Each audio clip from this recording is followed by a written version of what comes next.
Es radio. Son las 2 de la tarde, es la 1 en Canarias. Servicios informativos. 5 días después ya del accidente que nos deja 45 muertos y después de muchas especulaciones, empieza ya a existir constancia oficial de que hay, sobre todo, una causa concreta que pudo haber provocado este siniestro. Hace unos minutos hemos conocido el informe preliminar de la Comisión de Investigación de Accidentes Ferroviarios que plantea como principal hipótesis la rotura de la vía. Eso sí, deja una puerta abierta a la aparición de nuevos hallazgos. De modo que da la impresión de que, exactamente igual del mismo modo que sucedió durante el apagón, y en los días posteriores a aquello, la principal hipótesis que mayoritariamente manejaban todos los expertos consultados, y que el gobierno negaba admitir, es la que se está abriendo paso como la más probable. Es interesante esta asimetría que estamos viendo. Parece cada vez más claro que se levantó un tramo de 40 centímetros de raíl, lo que provocó que las ruedas de un vagón de lirio quedasen sin sustentación, generando el descarrilamiento. Por este motivo sería deseable que alguien procediera a explicar si esto que ha sucedido en Adamuz, un defecto según parece en la soldadura de la vía, es algo que pudiera suceder en cualquier otro punto del trazado ferroviario. ¿Y qué se está haciendo para poder detectarlo? ¿O por qué en este punto kilométrico del siniestro no se encontró en su momento, después de inspeccionarlo, ninguna anomalía extraña?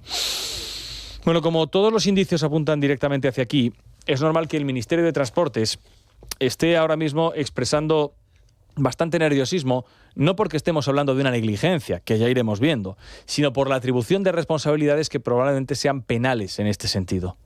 Y es al mismo tiempo donde resulta muy comprensible la inquietud de Adif por la celeridad y la diligencia con la que se reaccionó cuando empezaron a recibirse las primeras llamadas de socorro desde el tren Irio, y todo el tiempo que tardaron en darse cuenta de que no era solamente un tren accidentado, no era uno solo, sino dos, porque les faltaba un Albia y no se dieron cuenta hasta bastante después, 20 minutos al menos. Esto enseguida lo vamos a contar.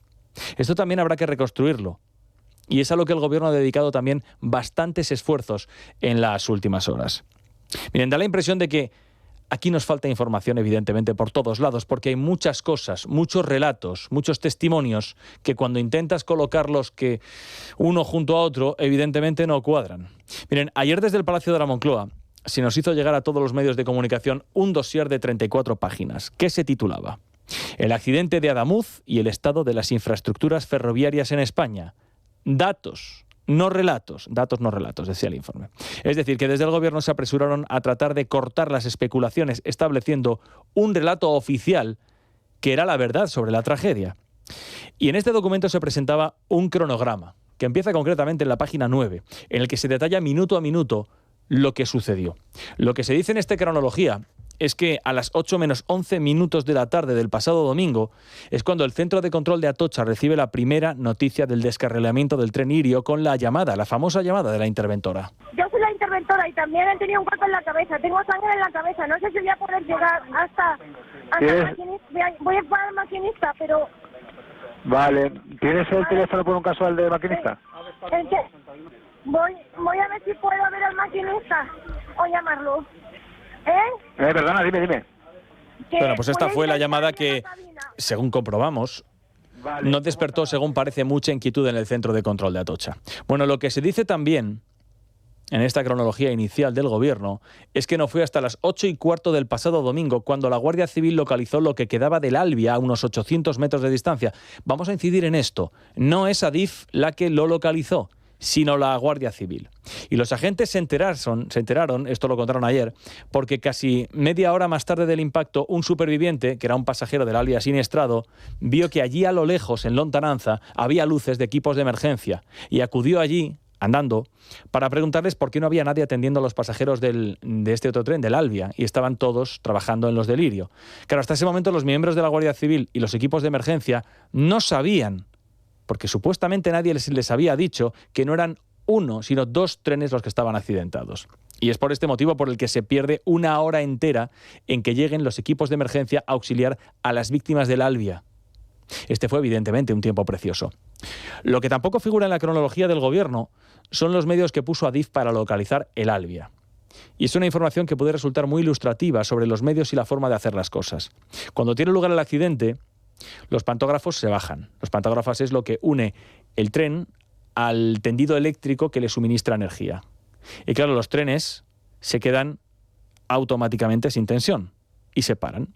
De modo que Adif le pide al maquinista de un tren Ablo, que está a varios kilómetros, que se ponga a caminar sobre la vía, que se baje de la máquina, que se ponga a caminar sobre la vía de noche y con una linterna para ver si aparece el tren. Quédense con este dato, porque es un dato muy importante. El caso es que todo esto no aparece por ningún lado. Todo esto que contamos no aparece por ningún lado en el documento que difundía ayer el gobierno y parecía una información, oiga, lo más relevante, ¿verdad? No se incluyó esta información en la cronología porque no se sabía, o no se incluyó esto que contamos en la cronología porque había otro motivo para que no se publicase. Sigamos avanzando. Miren, el hecho de que hubiera un segundo tren accidentado y que la misma Guardia Civil denunciase ayer que se tuvo que enterar por un pasajero generó mucha sorpresa y también muchas sospechas, evidentemente, sobre la actuación de Adif. Y no ayudó en nada por la tarde ayer el ministro del Interior, Fernando Grande Marlaska, cuando los periodistas le preguntaban una y otra vez, hasta 4 veces, que respondieran a una pregunta muy sencilla. Marlaska no quiso porque no sabía o no quiso porque no quería responder. Hemos conocido que a las 19:49 se produce una llamada entre el puesto de mando de Atocha y el Albia siniestrado de la interventora, que ya ahí se avisa de que hay heridos, pero los servicios de emergencia, también la Guardia Civil, dijeron que en un primer momento no tenían constancia del Albia siniestrado. Quería saber, la pregunta es si se informó desde Atocha a los servicios de emergencia, a la Guardia Civil, a los servicios de rescate, que había un segundo tren Albia con heridos. Y si no se informó, ¿por qué? Bueno, lo que puedo referirte, Lucía, al respecto es como nosotros recibimos la indicación del accidente a las 19:47 a través del 112. Sí quería puntualizar si realmente conocían que había este segundo tren. A las 20 horas, es decir, 12 minutos después del trágico siniestro, la primera patrulla de la Guardia Civil, la más cercana, se encuentra ya en el lugar. Entiendo que en la llamada que recibieron no les comunicaron que había un Albia con heridos. Cuando se recibe una llamada de la existencia de una emergencia. No dan todos los datos necesarios y precisos porque lo importante es la rapidez. A mí me queda una duda que quiero resolver, si es posible. ¿Hubo alguna segunda advertencia desde algún organismo advirtiendo de que había un segundo accidente? ¿Sí o no? ¿Y a qué hora? Gracias. Miren, lo que le digo es que la Guardia Civil se trasladó inmediatamente, en 12 minutos, se trasladó al lugar de los hechos y tomó conocimiento de lo que allí, desgraciadamente, existía y había acontecido. Parecía que era muy clara la pregunta, ¿verdad? Que si se enteró la Guardia Civil, que si lo sabían. Y no hubo manera. Si Fernando Grande Marlaska no trató de encubrir al Ministerio de Transporte reteniendo información, desde luego ayer lo pareció. Se negó a responder por lo que muchos entendieron que efectivamente la Guardia Civil se enteró por un pasajero del Albia de que había otro tren que estaba hecho papilla unos metros más adelante porque nadie de Adif se lo había dicho, porque no lo sabían en Adif. De lo contrario, es complicado pensar que la Guardia Civil y los servicios de emergencia se hubieran enterado y que solamente hubieran auxiliado a un tren, al Irio y no al Albia, evidentemente. Sería extraño, ¿verdad? Bueno, pues esta mañana, dado el follón y dadas las enormes sospechas, el Ministerio de Transportes se ha esmerado en presentarnos un relato alternativo que sitúa el foco, en este caso, esto no les va a sorprender a ustedes, sobre la Junta de Andalucía. Primero nos han mandado un comunicado que está bastante mal escrito, por cierto. El comunicado contiene una cronología alternativa en la que dicen que Renfe sí que supo que había 2 trenes siniestrados antes de las 8 de la tarde y que lo comunicó a Madrid y también a Andalucía. Y curiosamente y en perfecta sincronía, justo al mismo tiempo que ha aparecido este documento que nos enviaban desde el Ministerio de Transportes, en la cadena SER ha aparecido otro, en este caso un documento sonoro, un audio que dice Transportes que es de antes de las 8 de la tarde. Dice Transportes, insistamos en ello, que es de antes de las 8 de la tarde. El audio en cuestión es este. Vamos al hablar. Hola, buenas tardes. Mira, te llamo del 112, lo que decía tu compañero, que es que nos decían que había descarrilado un tren de Irio y que había heridos y atrapados, pero no sabían decir dónde era. Vale, pues mira, lo único que tenemos nosotros ahora mismo es que ha descarrilado los cambios de entrada de la vía 1 de la estación de Adamuz, ¿vale? Vale, ¿y eso a dónde pertenece? Córdoba. ¿A Córdoba? Sí. Vale, de acuerdo. Vale, y que por lo visto hay un tren que circulaba en la vía contigua, que es el 2384, que también ha resultado afectado con heridos. Vale. Al ir a frenar, se supone, o lo que nos han dicho, ¿vale?